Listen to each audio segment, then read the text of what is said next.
সমাধিস্থলীত মায়াৰ ৰূপত জুবিন মায়া জীয়াই আছে হয় আচৰিত খবৰ এই খবৰটো আপোনালোকে শুনি হয়তো আচৰিত হৈছে জুবিন গাৰ্গ মায়াৰ ৰূপত আহিছে এই মায়া কোন এই গোটেইখিনি কথা গম পাব আৰু মায়া কেনেকৈ জীয়াই আছে যদি জুবিন গাৰ্গ মায়াৰ ৰূপ লৈ আহিছে আৰু জুবিন গাৰ্গ তেনেহলে জীয়াই আছে আৰু এই মায়া ৰূপ লৈ যদি মায়া জীয়াই আছে তেনেহলে জুবিন গাৰ্গ জীয়াই আছে কথাটো আপোনালোকে গম পাইছেনে অবিশ্বাস যেন লাগিলেও এইটো সত্য বৰ্তমান সময়ত এই খবৰটো ওলাই আহিছে আপোনালোকে এতিয়া দেখি থকা এয়া এইটো হয়তো আপোনালোকে ক'ব পাৰে যে জন্তু হয় এটা কুকুৰ হয় এই কুকুৰটোৰ গোটেই কাহিনী মই কৈ আছো আৰু এই সমাধিস্থলীত এই কুকুৰটো কেতিয়াৰ পৰা বিদ্যমান আৰু মায়ানো কোন এই কথাটো আপোনালোকে গম পাব কিন্তু এই কুকুৰটোক লৈ এতিয়া গৰিমা গাৰ্গেও কিছু ব্যস্ত হৈ পৰিছে আমাৰ জুবিন অনুৰাগীসকলেও এতিয়া ব্যস্ত হৈ পৰিছে প্ৰকৃততে মায়া কোন জুবিন গাৰ্গে মায়াৰ ৰূপ লৈ আহিছে জুবিন গাৰ্গ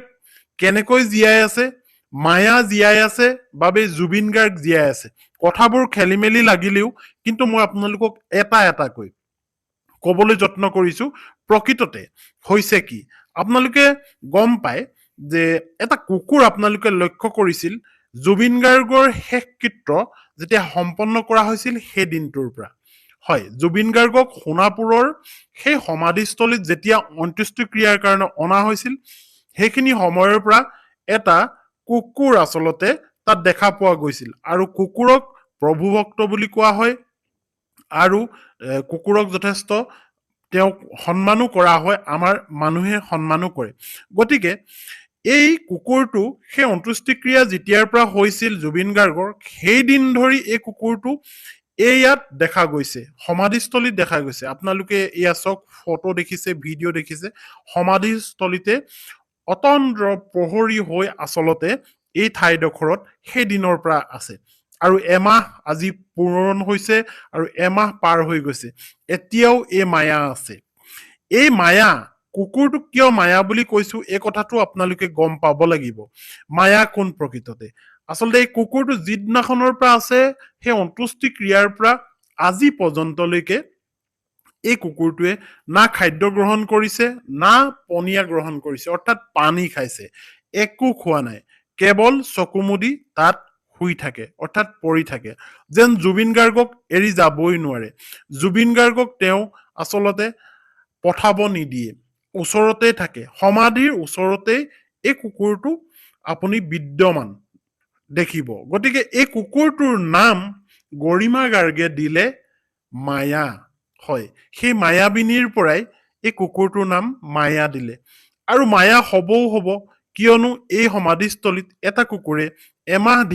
দিন ধৰি এনেকৈ অহৰহ অতন্দ্ৰ প্ৰহৰী হৈ তাতেই আছে আৰু গতিকে গৰিমা গাৰ্গৰ চকু পৰিল আৰু গতিকে নাম দিলে কুকুৰটোৰ মায়া আৰু হঠাতে খবৰ আহিল যে এই মায়া নাই মায়া ক'ত গ'ল তেনেহলে এনেধৰণৰ খবৰত আচলতে ভয় খাইছিল এতিয়া বহুতে কৈছে যে মায়াৰ ৰূপ লৈ অৰ্থাৎ এই কুকুৰটোৰ ৰূপ লৈ জুবিন গাৰ্গ ইয়াত প্ৰহৰী হৈ আছে আৰু যিদিনাখনৰ পৰা অন্ত্যেষ্টিক্ৰিয়া হৈছে সেই দিনৰ পৰাই ইয়াত উপলব্ধ হৈ আছে এই মায়া অৰ্থাৎ এই কুকুৰটো গতিকে বহুতে ক'ব বিচাৰিছে যে মায়া তেনেহলে জুবিন গাৰ্গ হয় জুবিন গাৰ্গে মায়াৰ ৰূপ লৈ অৰ্থাৎ এই কুকুৰটোৰ ৰূপ লৈ ইয়াত সকলোৰে আলেখ লেখ চাই আছে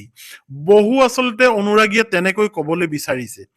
আৰু তাৰ বিপৰীতে এখিনি অনুৰাগীয়ে কৈছে যে জুবিন গাৰ্গক কুকুৰৰ লগত কিয় তুলনা কৰিছা ইমান এজন মহান শিল্পী ইমান এজন বিখ্যাত শিল্পী আমাৰ মৰমৰ হৃদয়ৰ শিল্পী তেওঁ কুকুৰৰ লগত কিয় তুলনা কৰিবা এনেকৈও কমেন্টৰ যুদ্ধখন চলি আছে কিন্তু এছামে কৈছে যে জুবিন গাৰ্গে মায়াৰ ৰূপ লৈ আমাৰ মাজত জীয়াই আছে বা তেওঁৰ ইয়াত তেওঁ শুই আছে আহি জুবিন গাৰ্গৰ যিটো সমাধিস্থলী সেই তাৰ কাষত শুই আছে আৰু সেয়া জুবিন গাৰ্গ এনেকেও কৈছে আৰু এছামে কৈছে যে এয়া মায়া নহয় কুকুৰ হয় আৰু এই কুকুৰটোক কিয় তোমালোকে জুবিন গাৰ্গৰ লগত ৰিজাইছা এনেধৰণৰ এতিয়া বিতৰ্ক চলি আছে এতিয়া হঠাতে খবৰ আহিল যে এই মায়া আৰু নাই মায়া ঢুকালে মায়া আঁতৰি গ'ল, মায়া তাত শুই থাকোতে আচলতে ঢুকালে। এনেকুৱা ধৰণৰ এটা ভিডিঅ' আপোনালোকে দেখিবলৈ পাইছিল যে মায়া ঢুকালে,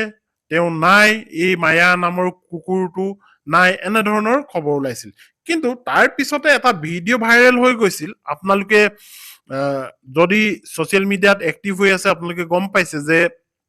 কুকুৰটোক জগাইছে এজন ব্যক্তিয়ে, অ' দাদা উঠক, অ' দাদা উঠক, এনেকৈ।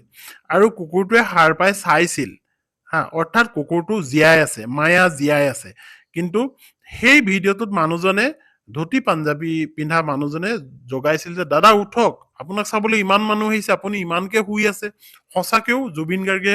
শুই বহুত ভাল পাইছিল, আৰু এই মায়াইও শুই বহুত ভাল পায়, কেৱল শুই থাকে। গতিকে তুলিলে আৰু মায়া কিন্তু সাৰ পালে সেইটো ভিডিঅ'ত, গম পাইছেনে? তাৰ পিছত হঠাতে খবৰ আহিল মায়া ঢুকাল, মায়া নাই। আৰু খন্তেক সময়ৰ পিছতে খবৰ আহিল যে মায়া জীয়াই আছে। মায়াক লৈ এতিয়া বহুতৰ চিন্তা চৰ্চা হৈছে যে মায়াৰ কি হৈছে, মায়া কিয় আজি একমাহ দিন ধৰি ইয়াত আছে, মায়া ঢুকুৱাৰ পৰ্যায়লৈ গৈছে, মানে জীৱ যেন গাত নাই, এনেকুৱা ধৰণৰ পৰ্যায়লৈ গৈছে। মানুহে চালে তাৰপিছত যে তেওঁ জীয়াই আছে, এই মায়া জীয়াই আছে। মায়া জীয়াই থকাৰ লগে লগে আৰু এটা ভিডিঅ' ভাইৰেল হৈ গৈছে, কোনোবাই ভিডিঅ' কৰিছে যে মায়া জীয়াই আছে, কোনে মিছাকে এইটো নিউজ কৰিলে, এনেকুৱা এনেকুৱা কথা, এইটো কমপ্লেইন কৰা, এনেকুৱা এনেকুৱা কথা। কিন্তু মায়া জীয়াই আছে। কুকুৰ, পশু পক্ষী, এনেকুৱাবোৰ জীৱ জন্তুৰ কাৰণে জুবিন গাৰ্গৰ সাংঘাতিক মৰম আছিল, আৰু এই মৰমৰ পৰিপ্ৰেক্ষিততে হয়তো এই মায়াই আহি এনেকৈ জুবিন গাৰ্গৰ গাতে গা লগাই শুই আছিল। আৰু এতিয়া বিজ্ঞসকলে ক'ব বিচাৰিছে যে এই মায়াৰ, অৰ্থাৎ গৰিমা গাৰ্গে কুকুৰটোৰ নাম দিছে মায়া, গতিকে মায়া বুলি কৈ আছো,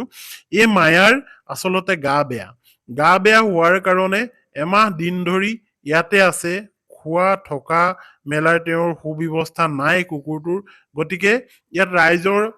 প্ৰতিটো মুহূৰ্ততে আচলতে ভিৰ হৈ থাকে,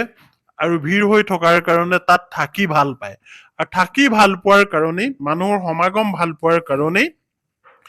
এই মায়া অৰ্থাৎ কুকুৰটো ইয়াত আছে। আৰু বহুতে কয় যে ইয়াত কিবা কিবি খাদ্য পাতিও হয়তো মানুহে দিয়ে দোকানবোৰৰ পৰা আনি, গতিকে এই কুকুৰটোৱে খাবলৈ পায়, গতিকে ইয়াত থাকে। কিন্তু মায়া তাত থাকি থাকি আচলতে সেই মায়াৰ হয়তো গা বেয়া হৈছে, বা আগৰ পৰাই মায়াৰ গাটো বেয়া হৈ থকাৰ কাৰণেহে ইয়াত শুই আছে। গতিকে এই মায়াক যদি উপযুক্ত ট্ৰিটমেণ্ট দি ডক্তৰৰ ওচৰলৈ লৈ যোৱা হয়, মায়া সুস্থ হৈ উঠিব, অৰ্থাৎ এই কুকুৰটো সুস্থ হৈ উঠিব আৰু ভাল হৈ যাব। আৰু অনুৰাগীয়ে, জুবিন গাৰ্গৰ অনুৰাগীয়ে বিচাৰিছে যে মায়া সুস্থ হৈ উঠক, আৰু জুবিন গাৰ্গে ভাল পোৱা যেনেকৈ জীৱ জন্তু, পশু পক্ষীক, জীৱ জন্তুক ভাল পায় জুবিন গাৰ্গে, ঠিক তেনেকৈ আহি এই মায়াও ইয়াত আছেহি। ইয়াত জুবিন গাৰ্গৰ এটা নতুন ৰূপ নহয়, আৰু এইটো এটা কুকুৰেই হয়, আৰু কুকুৰটোৱে হয়তো কিবা এটা ভাল লগাৰ বাবে এই ঠাইডোখৰ নিৰ্বাচন কৰি লৈছে। হয়তো কুকুৰটোৰ গা বেয়া হোৱাৰ বাবে এনেকৈ এই ঠাইডোখৰতে শুই আছে, একো খোৱা নাই, মানুহৰ নজৰত আহিছে, মানুহৰ চকু পৰিছে, এনেকুৱাবোৰ কথা। কিন্তু এটা কথা সত্য যে মায়া ঢুকালে বুলি ওলাইছিল, কিন্তু মায়া ঢুকুৱা নাই, মায়া জীয়াই আছে। এই খবৰটো আপোনালোকক দিবলৈ আহিলো। ধন্যবাদ।